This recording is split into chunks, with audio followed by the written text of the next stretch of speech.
Hello friends, मैं study 91 channel से नितिन गुप्ता आप सबका बहुत बहुत स्वागत करता हूं। दोस्तों, आज की जो हमारी टॉपिक है ये हम अगला पार्ट कवर करने जा रहे हैं और ये दोस्तों होगा हमारा तीसरा पार्ट। कौन सा पार्ट होगा दोस्तों? तो आप सारे चीज़ों को पार्ट वाइज देखेंगे तो आपको ज़्यादा समझ में आएगा, ज़्यादा बेहतर तरीके से समझ में आएगा। तो ये कौन सा पार्ट होगा दोस्तों? ये हमारा तीसरा पार्ट होगा, ठीक है। देखिए क्या हम लोग पढ़ने वाले हैं इसमें। आज हम लोग पढ़ने वाले हैं कि वायु संवेग के आधार पर जो स्वर या व्यंजन कुछ भी होते हैं वो कितने प्रकार के होते हैं, कैसे उनको पढ़ा जाता है। तो संवेग माने क्या होता है? वायु संवेग का मतलब क्या होता है? वायु का वेग या संवेग, और उसके आधार पर हम जो हिंदी के वर्ड होते हैं ना वो कैसे बोलें, तो उसको हमने बनाया दो पार्ट में। वापस वायु संवेग को कितने भाग में बांट दिया? दो भाग में, एक अल्प प्राण एक महाप्राण। कुछ अजीब सा नाम दिखा आपको, बहुत लोगों ने सुना होगा इसका नाम भाई, अल्प प्राण और महाप्राण। तो क्या होता है अल्प प्राण और क्या होता है महाप्राण? देखिए अगर हम बात करेंगे अल्प प्राण की, ठीक है, दिख रहा है आपको क्लियर? अगर हम बात करेंगे अल्प प्राण की मतलब छोटा प्राण, और महाप्राण में बड़ा प्राण, हाँ कुछ ऐसा ही होता है ठीक है। अल्प प्राण का मतलब होता है थोड़ा या थोड़ी हवा, थोड़ा या थोड़ी हवा। अब महाप्राण मतलब बड़ा हवा, ठीक है, ऐसा ही, ठीक है ना, थोड़ा या थोड़ी हवा। इस प्रकार अल्प प्राण का शब्द का अर्थ हुआ थोड़ी हवा, अर्थात जिन वर्णों के उच्चारण में वायु धीरे धीरे ली अथवा धीरे धीरे छोड़ी जाए। सिंपल सी बात, एक लाइन की बात याद रखिए, जिन शब्दों के उच्चारण में चाहे स्वर हो चाहे व्यंजन हो, आई डोंट केयर, ठीक है। स्वर को तो हटा ही दीजिए, स्वर से तो कोई मतलब ही नहीं है। स्वर को आप एकदम मत कहीं भी मत शामिल कर। स्वर के लिए हमने पढ़ लिया वहाँ पे, ठीक है, ह्रस्व दीर्घ केवल वही चीज़ें रहेंगी। स्वर के लिए सारी चीज़ें क्या होती है वो सेम होती है वहाँ पे, आप यहाँ नहीं। यहाँ हम जो बात करेंगे व्यंजन पे करेंगे, ठीक है। तो जब किसी वर्ड के लिए थोड़ी हवा ली जाती है, धीरे धीरे हवा ली जाती है, धीरे धीरे हवा छोड़ी जाती है, उसे बोलते हैं हम अल्प प्राण। तो ये हो जाते हैं अल्प प्राण वर्ग। वर्ग मतलब इनका एक वर्ग बन गया, समूह बन गया। देखिए अल्प प्राण की ध्वनियाँ निम्नलिखित हैं। प्रत्येक वर्ड का पहला, तीसरा और पांचवा वर्ग जो होता है वो अल्प प्राण होता है। 1 3 5, ठीक है ना। एक आदमी क्या कर रहा था? 3 5 कर रहा था। एक आदमी क्या कर रहा था? 3 5 कर रहा था। तो याद कर लीजिए ऐसे 1 3 5, या आप जो विषम संख्या है उसको याद कर सकते हैं। तो अल्प प्राण हो गया और महाप्राण में सम। तो देखिए जैसे अगर हम पहले वर्ग की बात करें, तीसरे वर्ग की बात करें या पांचवें वर्ग की, तो क आता है, क के बाद ख वाला जो होगा वो क्या हो जाएगा? वो सम वाले में आ जाएगा ना, तो इसलिए उसको महाप्राण में रखेंगे, ठीक है। तो क हो गया, ग हो गया, फिर घ छोड़ के अंगा हो गया, इस तरह च हो गया, छ छोड़ के यहाँ, ठीक है। ऐसे करते चले जाएंगे और इस तरह से हमको एक सीरीज मिल गई यहाँ पे, कहाँ तक? म तक में, ठीक है ना। म तक में सीरीज मिल गई और इस सीरीज को हमने क्या नाम दे दिया? ये सारे वर्ड क्या हैं? अल्प प्राण हैं। ये सारे वर्ड क्या हैं? अल्प प्राण। अब आप सोचोगे कि अभी हमने ऊपर बताया कि हवा धीरे धीरे ले आती। देखिए आप बोलिए क, तो आपको कम हवा लेना है, कम हवा छोड़ना पड़ेगा। लेकिन जैसे बोलेंगे ख, जैसे लगता है पूरे शरीर की हवा बाहर जा रही है। ख, क, ख, ग, घ, च, छ, ज, झ, ट, ठ, ड, ढ। बोलिए, तो दिख रहा है कुछ आपको? तो यही हो गया अल्प प्राण। क्या रटना है इसमें? आपको नहीं समझ में आ रहा है कि कहाँ पे हवा ज़्यादा जा रही, कहाँ पे हवा कम जा रही? आपका मुंह है यार, आप बोलो, आप ट्राई करो, ठीक है। और हाँ एक बात याद करना दोस्तों, अकेले में बोलना, शीशे के सामने खड़े होकर, ठीक है। घर वालों के सामने मत बोलना, घर वाले कहेंगे पागल हो गया ये, ठीक है। कुछ भी बके चारा दिन भर से सुबह से क ख क ख क ख ग घ यही सब पढ़ रहा है, ठीक है। तो ध्यान दीजिएगा थोड़ा यहाँ से। अब देखिए इसके बाद क्या होता है कि जो अल्प प्राण होते हैं ना, ये जैसे य र अलावा जो पढ़ते हैं ना, ये चारों अल्प प्राण हो जाते हैं। चारों के चारों क्या हो जाते हैं? अल्प प्राण हो जाते हैं, ठीक है। कोई दिक्कत? ये वाले य र ल वाले चारों क्या हो जाएंगे? अल्प प्राण। और ये मत सोचिएगा कि नहीं य जो है अल्प प्राण, र जो है महाप्राण, अल्प प्राण महा, नहीं, ये चारों का चारा अल्प प्राण।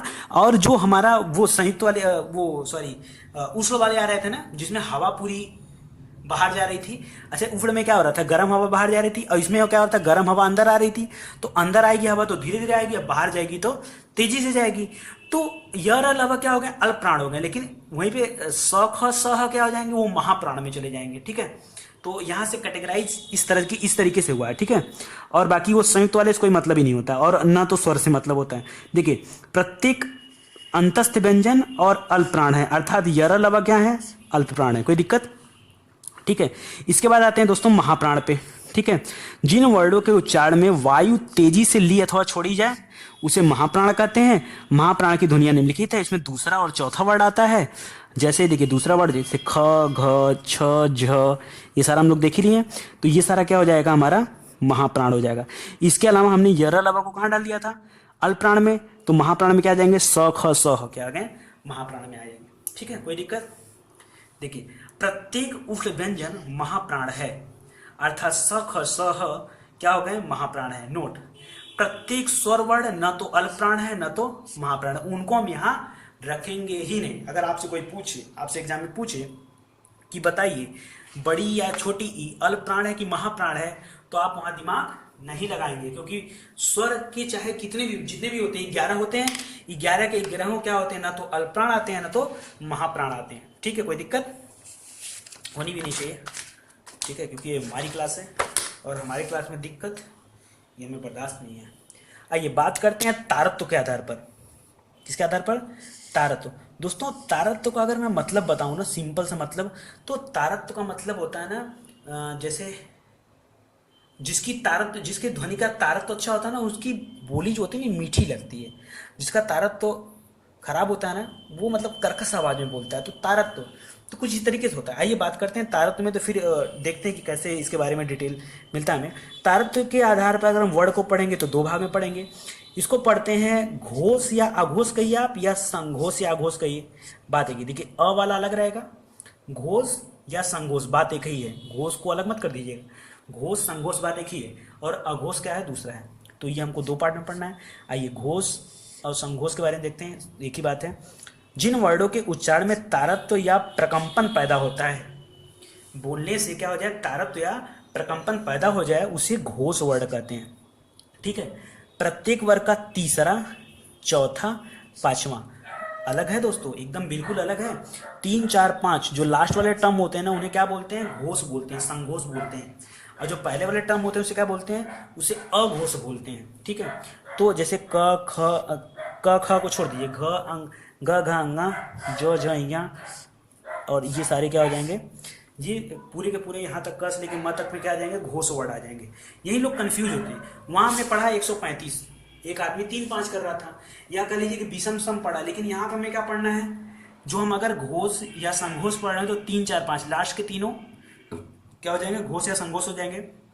और देखिए इसके अलावा प्रत्येक अंतस्थ व्यंजन और ह, दूसरे वाले में से ह उठा लीजिए, ये 5 क्या हो जाएंगे, ये 5 के 5 हमारे क्या होते हैं, घोष होते हैं। वहां पे अंतस्थ अल्पप्राण होता था ना, यहाँ पे क्या है, अंतस्थ वाला आपका सघोष है या घोष है। ठीक है ना, और इसके अलावा जो ह है ना, एक्सेप्शन है, देखिए ये ह, ठीक है, जबकि सख सह एक साथ आते हैं ना, लेकिन यहाँ पे ह एक्सेप्शन है। तो ह क्या आ जाता है आपके यहाँ, अंतस्थ व्यंजन में तो नहीं, ये ह उसमें सॉरी उष्ण व्यंजन में आता है, लेकिन इसको हम शामिल करते हैं कहाँ पे, घोष वर्ड में। ठीक है ना, अब बाकी के सभी कहाँ आ जाएंगे, तो वो आ जाएंगे हमारे अघोष में। अघोष में देख लीजिए क्या होता है दोस्तों, जिन वर्णों के उच्चारण में तारत्व या प्रकंपन न पैदा हो उसे अघोष वर्ण कहते हैं। प्रत्येक वर्ग का पहला और दूसरा वर्ग अघोष होता है। ठीक है ना, तो देखिए कैसे होता है, ये देखिए क, ख, च, छ, ये सारे क्या होते हैं, ये सब अघोष माने जाते हैं, अघोष माने जाते हैं। ठीक है ना, तो अघोष वाले क्या होते हैं, 1 और 2 जो पहले और दूसरे टर्म में होते हैं वो। और यहाँ पे देखिए उग्र व्यंजन होते हैं, लेकिन ह को छोड़ करके, ह को छोड़कर, यानी कौन कौन से, श, ख, श, ये तीनों स वाला जो टाइप होता है ये अघोष होता है, और ह क्या चला जाता है, संघोष में चला जाता है। तो चीज़ें को दोस्तों आप एकदम अच्छे से याद रखिए। ठीक है, बहुत सारे क्वेश्चन बनेंगे यहाँ से, आप एक नोट्स तैयार कर लीजिए हिंदी का। ठीक है, मैं पूरी हिंदी पढ़ाऊंगा और जितना कम से कम इसका क्लास बनाना चाहूँगा। ठीक है, ताकि आप जल्दी ही हिंदी को कवर कर लें। ठीक है, कमजोर मत समझिए दोस्तों हिंदी को। ठीक है, एक बार आप पढ़ लेंगे तो मुझे नहीं लगता कि पूरे यूट्यूब चैनल पर आपको इससे बेटर कोई पढ़ा पाएगा। ठीक है, वर्ड और उनके उच्चारण स्थान, इसी के साथ हम लोग ये वाला टॉपिक भी कवर कर लेते हैं कि कौन से शब्द का उच्चारण स्थान कहाँ से निकलता है। तो अभी हमने पढ़ा कंठ के बारे में, तो कंठ के बारे में हम लोगों ने पढ़ा था। यहाँ पे देखिए ये वाले हमने नासिक में डाले थे। ठीक है ना, तो अगर आपके एग्जाम में नासिक का ऑप्शन दिया है अंगा के लिए या इया के लिए या अड़ा के लिए या न के लिए या म के लिए, ठीक है, अगर इन सब के लिए क्या दिया है, नासिक का ऑप्शन दिया है, तो आप नासिक को टिक करेगा। अगर नासिक का ऑप्शन नहीं दिया है, ठीक है, तो ये इन्हीं से संबंधित माने जाएंगे, ये सब एक ही परिवार के हैं। तो क, ख, ग, घ, अंगा, यहाँ से देखिए च छ ज ज इया ट ठ ड ढ अड़ा त थ द द न और प फ ब भ म। ये सारा मैंने आपको बता चुका हूँ। लाइन से आना है हमको, गले पे पहले हाथ रखिएगा तो कंठ आएगा, उसके ऊपर चलेंगे तो तालु, उसके ऊपर मूर्धा, उसके ऊपर दंत, उसके ऊपर ओष्ठ। इतना आ गया, ठीक है। अब यहाँ से कुछ अलग चलते हैं। देखिए म के बाद क्या आता है, य र ल व, ठीक है। तो लाइन बाय लाइन क्लियर करिएगा यहाँ से बातें, ठीक है। देखिए य कहाँ पे आता है, देखिए य को हम पढ़ते हैं कहाँ पे, यहाँ पे तालु पे। और र को पढ़ते हैं मूर्धा पे, य र। ल को पढ़ते हैं हम लोग दंत पे, और व को पढ़ते हैं हम दंतोष्ठ पे, ठीक है। तो अब ये आपको याद रखना है। कैसे याद रखना है, देखिए तरीका क्या होगा हमारा। देखिए य को हम तालु पे क्यों पढ़ते हैं, जबकि य तो अंतस्थ पे आता है, लेकिन य को बोलते समय ना य, देखिए तालु हमने क्या बताया, जहां पे जीभ अगर थोड़ा सा भी हिले तो वो क्या है, तालु है। लेकिन अगर जीभ मुड़े तो क्या है, आपका मूर्धा है। तो बोलिए य, तो जीभ हिल रहा है कि नहीं, इसलिए हमने इसको कहां डाल दिया, य को तालु पे डाल दिया। र पे जीभ मुड़ा कि नहीं ऊपर जाके, र मुड़ा कि नहीं, इसलिए हमने र को कहां डाल दिया। देखिए ये अगर आप सोच रहे हैं कि रट लेंगे, असंभव है भैया रटना। आप मुंह से बोलो, आप कॉन्सेप्ट याद रखो, किनका कॉन्सेप्ट, इनका कॉन्सेप्ट, तो ये अपने आप बन जाएंगे। र के लिए मुड़ रहा है कि नहीं होठ, सॉरी आपका जीभ मुड़ रहा है कि नहीं, तो र क्या हो जाएगा, मूर्धा।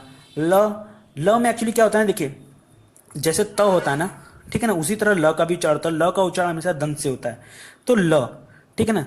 तो आप ऐसे याद करते हो लस लस लस लस लस लस, तो आप याद कर सकते हो लस लस दोनों क्या होते हैं, ल और स छोटा वाला, ये दोनों क्या होते हैं, दंत से होते हैं, ठीक है। तो अदरवाइज आप ल याद करो। और व को क्या बोलते हैं, व को दांत और ओठ दोनों मिला के बोला जाता है, इसलिए उसको रखते हैं दंतोष्ठ। तो कभी कंफ्यूज मत होइएगा, दंतोष्ठ में खाली एक ही है, वो कौन सा है, व। तो आप याद कैसे रखोगे, देखो द ऐसे लिखा, शुरू का वर्ड देखिए और आखिरी का देखिए, ये है, और दोनों को मैंने व बना दिया। तो एकदम साधारण तरीके से व किसको बनाया जा सकता है, दंत और ओष्ठ को। तो आप ऐसे ट्रिक बना के याद कर लीजिए कि जिसके साथ अंतिम में क्या होगा, पॉइंट लगाएं, सीधा किए, व दोनों बन गए, इधर भी व इधर भी व, तो ये सपोर्ट कर रहा है किसको, व को। कोई दिक्कत यहाँ से, ठीक है ना। अच्छा आगे आइए देखिए, तो य र लवा हो गया। अब देखिए बड़ा वाला स देखते हैं, स, तो य श, ठीक है ना। स भी जो होता है वो कहाँ पे आता है, तालु पे आता है। देखिए य श, फिर पेट पर स, वो यहाँ मूर्धा पे आता है, और छोटा वाला स यहाँ श ख श ह कहाँ पे आ जाएगा, ह आ जाता है दोस्तों कंठ पे। तो यही जो है, यही सारी टॉपिक क्या है, कन्फ्यूजन वाले हैं, जो आपको याद रखना है, ठीक है। तो मैं एक ट्रिक बनाने के लिए सोच रहा हूँ कि ताकि आपको चीज़ें बेहतर ढंग से हो पाए। देखिए जे हम पहला याद करेंगे तो कंठ से, जैसे कोई कंठ से गाना गाए, समझिए बात को, अगर कोई आदमी कंठ से गाना गाए, मतलब गले से गाना गाए बढ़िया ढंग से, तो हम क्या कहते हैं, ओहो ओह आह, ठीक है ना, मतलब बेहतरीन, ठीक है ना। तो वो और ह, वो और ह, ठीक है, तो क्या मिल गया हमारे, बन गए कंठ। इसके अलावा जो विसर्ग किसको बोलते हैं, विसर्ग किसको बोलते हैं, इसी को तो विसर्ग बोलते हैं। देखिए इसी तरह तो होता है तो इस वाले को भी क्या बोलते हैं हम लोग, इस वाले को हम लोग कहाँ ला देंगे, दो, चाहे ह करो चाहे करो, दोनों का दोनों कहाँ पे हो गया, कंठ पे, ठीक है ना। अब देखिए यज्ञ, तो इसको बना लीजिए यज्ञ, इस यज्ञ में, ठीक है ना। तो इस में ये वाला इस वाला लगाएंगे, ठीक है ना, इस यज्ञ, ठीक है ना, इस यज्ञ, इस यज्ञ, ठीक है। ये चारों कहाँ पे आते हैं, तालु पे आते हैं। तो आप इस तरह से याद कर लीजिए, बना लीजिए इस यज्ञ, ठीक है। और ये देखिए रस, तो देखिए ये लस था, ये रस है। रस में देखिए जैसे हम लोग इसमें दूसरा स लगाते हैं, तो यहाँ पे दूसरा लगाना है, लेकिन र के साथ ये वाला स लगाते हैं, लेकिन दूसरा लगाना है, ठीक है ना। तो री रस ऐसे कुछ कर लीजिए, री रस और री लस, ठीक है ना। तो ऐसे री भी आ जाएगा, ठीक है ना, री और री दोनों बना के याद रखिएगा। ओष्ठ पे देखिए ऊ आ जाएगा, तो ऊ तो याद ही रहेगा, ऊ हमारे मुंह से बन रहा, ऊ ऊ ऊ, ओष्ठ बन ही रहा है। कंठोष्ठ क्या होता है, जहाँ पे कंठ मतलब आपका गला और होठ दोनों का प्रयोग हो, उसे कंठोष्ठ बोलते हैं। तो ओ और औ ये जो दोनों होते हैं वो क्या हो जाते हैं, कंठोष्ठ हो जाते हैं। कंठ ताल क्या होते हैं, कंठ के साथ ताल का इस्तेमाल, ठीक है ना, वो कंठ ताल होते हैं। कंठ मूर्धा क्या होते हैं दोस्तों, तो छत्री वाला छत्री जो है वो कंठ मूर्धा से आता है।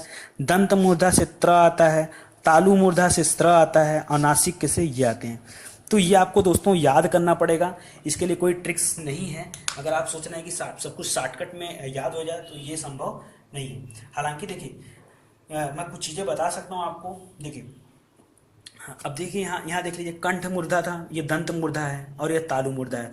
तो सिंपल सी बात है, छत्रज्ञ छत्र स्र, ये जो तीनों होते हैं ना, ज्ञ तो छोड़ दीजिए, ज्ञ तो हमारा आ गया तालु पे, ठीक है। छत्र स्र, ये जो तीनों होते हैं ना, ये मूर्धा मूर्धा रहेंगे, लेकिन बस यही अंतर है कि कंठ दंत तालु ये तीनों लग जाएंगे अलग अलग से।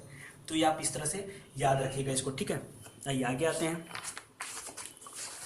इसके बाद दोस्तों थोड़ा सा महत्वपूर्ण प्रश्न देख लेते हैं, जहां से कई बार एग्जाम में क्वेश्चन आए हैं। देखिए वर्ड रचना से संबंधित महत्वपूर्ण क्वेश्चन क्या है वो हम बता दें आपको।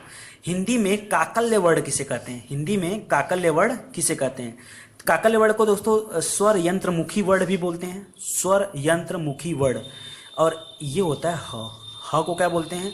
काकल्य वर्ड या स्वर यंत्रमुखी वर्ड, ठीक है ना, याद रहेगा आपको। हिंदी में वत्स्य वर्ड किसे कहते हैं? वत्स्य वर्ड कुल 4 होते हैं, र ल ज स, ठीक है ना, र ल ज स, याद रहेगा, ठीक है ना। या जल रस याद कर लीजिए, सबसे सिंपल है जल रस, ठीक है ना। अरे जल से ही तो रस बनता है, जल रस, याद रहेगा आपको। तो जल रस क्या है? वत्स्य वर्ड है, ठीक है ना। वत्स्य का अर्थ होता है दंत के निचले भाग से बोने जाने वाले वर्ड, अक्षर। तो र ल ज से जल रस, ठीक है।